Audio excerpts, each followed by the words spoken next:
Hi everyone, welcome to my talk. My name is Rayenn and I'm a DevOps engineer at Lenstra. Today we are going to look at how to implement a blue-green deployment strategy on AWS. So what benefit it brings, also what trade-offs it comes with, and we'll focus on how Lambda Edge can power blue-green deployments and how this approach must adapt when caching becomes part of the equation. So before we begin, let me first introduce Lenstra, which is the company I work for. So Lenstra is a consulting firm specialized in managing the entire cloud stack. So we build and secure cloud environments, we organize and operate data platforms, and we develop API-driven or AI-powered solutions to help our clients address their challenges efficiently. So we primarily work in the luxury, banking, and insurance sectors, and we're a team of 80 people across whole Europe with our headquarters in Paris. And also we are growing pretty quickly and we are always looking for new talents. So if you're interested, feel free to reach out. This talk is actually inspired by the work done for one of our clients, but it will go a bit beyond this single project because my goal is that most of you walk away with something applicable to your own context.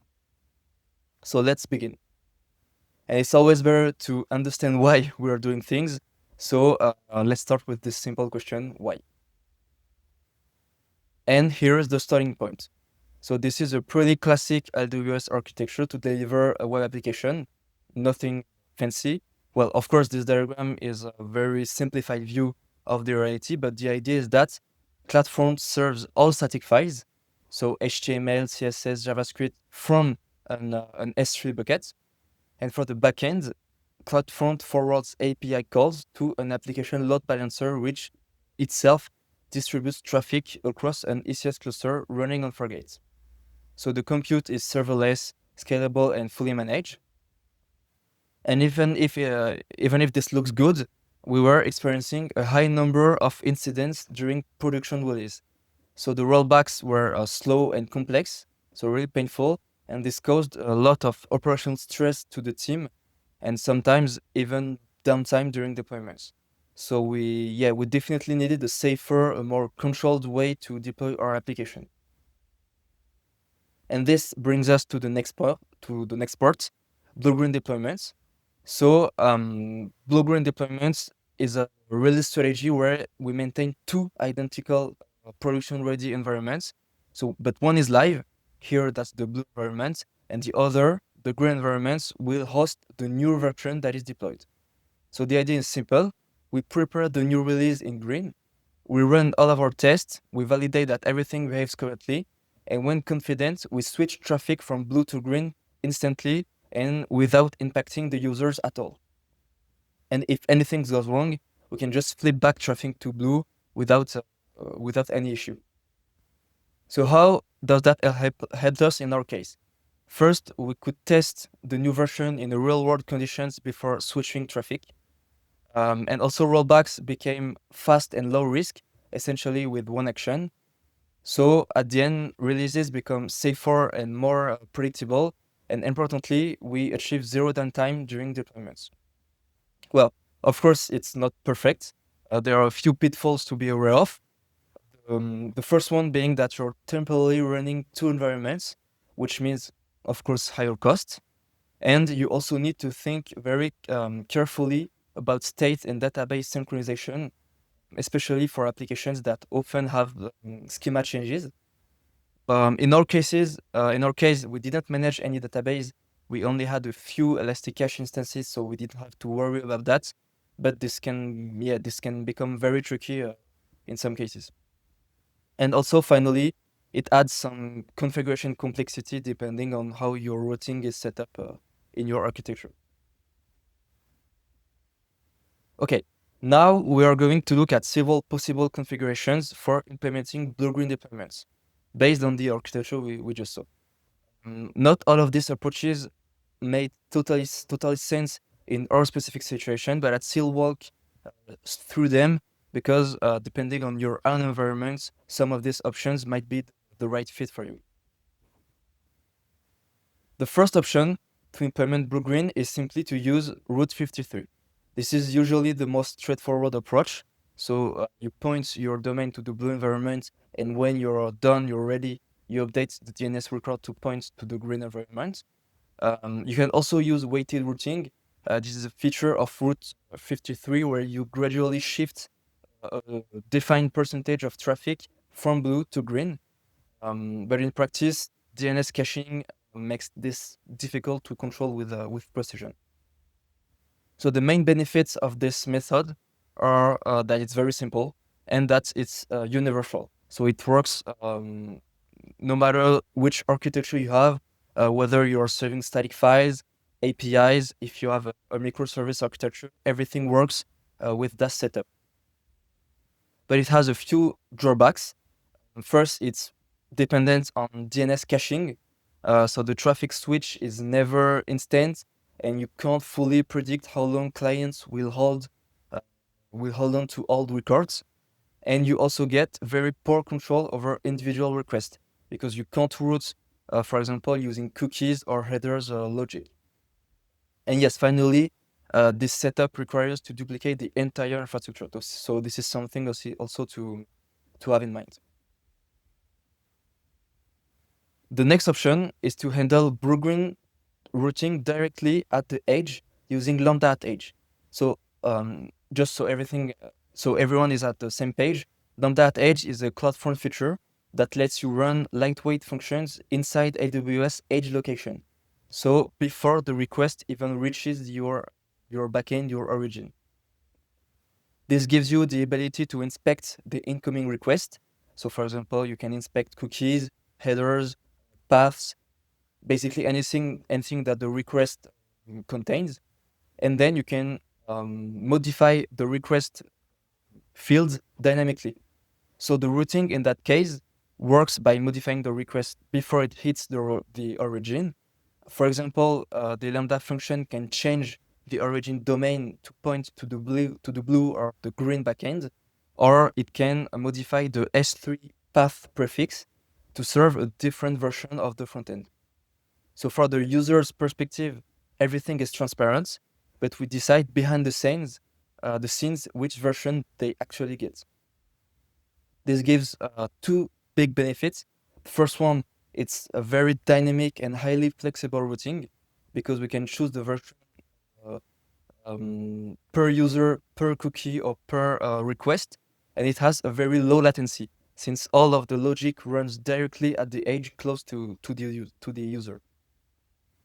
Of course, there are some drawbacks. This approach introduces more complexity because you now need to manage routing logic inside CloudFront's request lifecycle and handle cache interactions carefully. We will come to that later. And updating Lambda Edge functions has a propagation delay since the new code needs to be deployed to every AWS Edge location worldwide. So yeah, we also mentioned that later. Okay, before we look at the solution we actually implemented, I want to quickly mention 3 other AWS options for blue-green deployments. They are all valid approaches. They didn't really make sense in our specific context.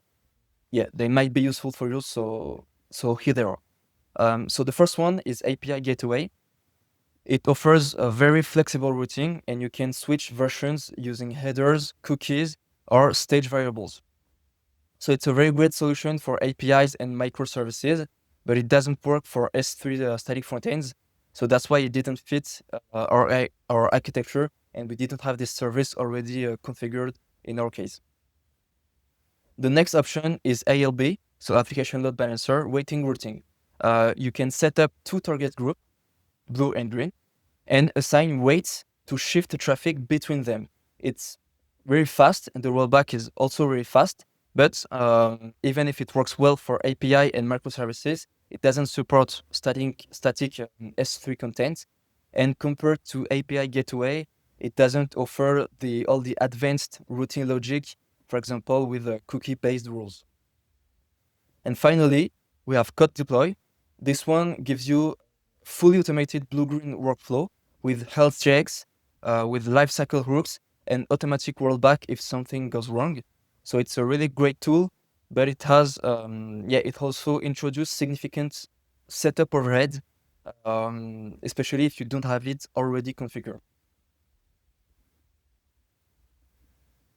Okay, so now we are going to see how our implementation of blue-green deployment works with Lambda at Edge.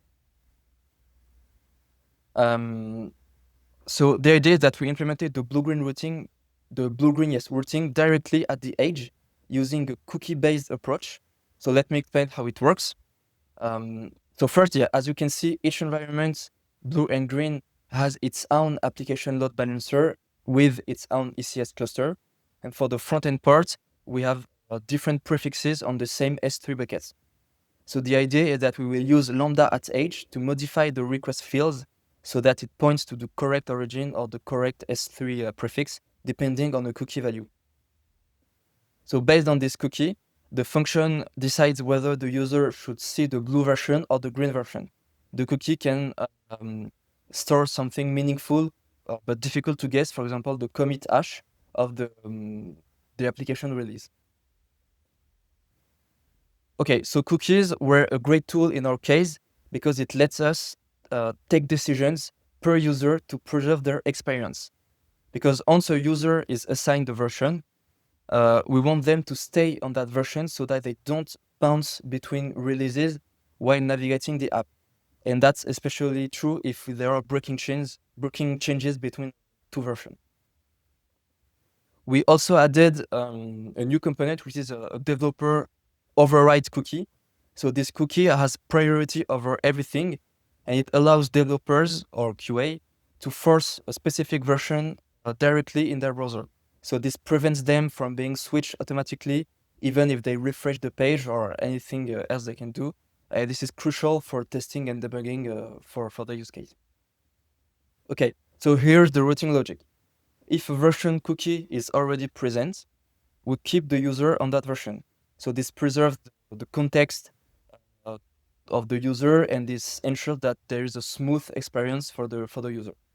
If no cookie is present, or if the app is being reloaded, for example, on a full refresh that requests the new HTML content, we assign the user to the currently active release, and we set the cookie at that moment for future requests. And this lets us move users only when it's needed. Okay, and the last step, if the developer cookie is present, it always wins. So the user is explicitly pinned to that version regardless of reloads or global switches. The combination gives us a controlled, flexible, and user-friendly blue-green system while still letting developers target specific versions instantly. But there's still an issue. It's that when we want to update the active version in the Lambda at Edge code, there is a propagation delay, which means that updating the Lambda code is slow and lacks predictability. So we find a way to improve this implementation, and that's what I'm going to explain in the next slide. So for the second iteration of the project, the idea was to avoid redeploying the Lambda at Edge every time a value changes. So to achieve this, we externalize all dynamic configuration into the SSM parameter store, and this allows us to store the active version outside of the code. So the Lambda at Edge only has to retrieve this configuration when needed. And to prevent a network request on every invocation, we cache the release information in memory for a short duration, and this preserves the performance benefits of running at the edge while still allowing configuration updates without redeployment. Okay, there's something we didn't talk about for the moment, and that's one of CloudFront's key capabilities. It's the ability to cache content at edge locations. And that's we will see how it implies some adjustments to the implementation we just saw. Okay, so before diving into the adjustments, there is one essential concept we need to clarify, and that's how CloudFront processes requests, and more importantly, how caching happens. So CloudFront has 4 possible interception points for Lambda at Edge. The first one, the viewer request. which happens just after the user makes the request. Then the origin request, that's when CloudFront decides it needs to contact the origin. Then there's the origin response, when the origin sends data back to CloudFront, and there's the viewer response, so just before the response goes back to the user. The key here is to understand that the cache sits between the viewer side and the origin side. This means that CloudFront will only reach the origin request phase if the requested object is not already cached at the edge location. If the content is cached, the origin request and origin response phases never happen. And that's why we need to really carefully decide which logic runs in viewer request and which logic runs in origin request, to ensure that Blue-Green works correctly with static assets, because this only concerns the static assets, so the S3 origin in our case. And that's the final workflow we implemented.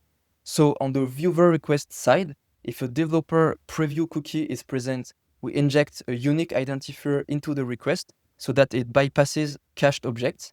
So this guarantees that developers, as I mentioned previously, always see the most up-to-date information and content for the testing purposes. Then, if the cache isn't hit, the origin request phase starts, and the Lambda Edge is triggered with the following logic. So if a release cookie is already set and the app is not loading, we route the request to the correct blue or green prefix, depending on the active version. Otherwise, we retrieve the currently active release from SSM and we route accordingly. Then on the origin response, so before the response is sent back to CloudFront, if the app is loading, we choose that moment to assign the release cookie. And this ensures that this ensures consistent routing for the following request, the subsequent request. And this is also why we perform a cache invalidation whenever the active release changes, because the next request without a release cookie or the next request to reload the application will not be a cache hit. And instead, CloudFront will trigger the origin request Lambda, where we decide the version to serve, and the origin response Lambda, where we assign the version cookie. And once this cookie is set, the following request will consistently hit the cache entry that corresponds to the assigned version. So the invalidation ensures that version assignment always happens correctly at the moment a user first loads or reloads the application. And this combination ensures that caching works with our Blue-Green strategy rather than against it. So to wrap things up, here's what we were able to achieve. First, we now have low latency cookie-based routing that lets us switch traffic between blue and green instantly and safely.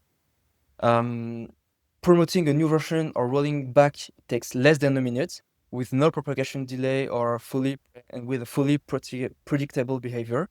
And we also implemented cache-aware static front-end management, which means that version changes are immediate and consistent. And most importantly, we had zero production incidents during releases since adopting this strategy.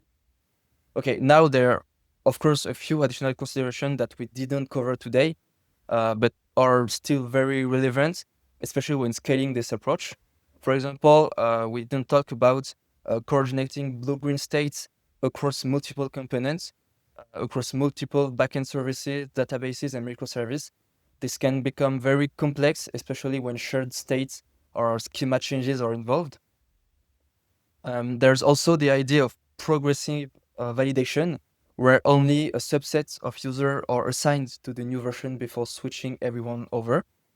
This gives you an additional layer of safety for large or risky deployments. And finally, integration with CI/CD pipelines. So that's how we would do to fully automate the promotion, the rollback, and the validation steps, making the entire release process more reliable and repeatable. So thank you for your time. I hope this talk gave you some useful insights and ideas also you can apply in your own context. If you'd like to continue the conversation, collaborate with Lenstra, or join the team, please feel free to reach out using the links here, or you can also contact me directly by email or on LinkedIn. Thanks again, and have a great day.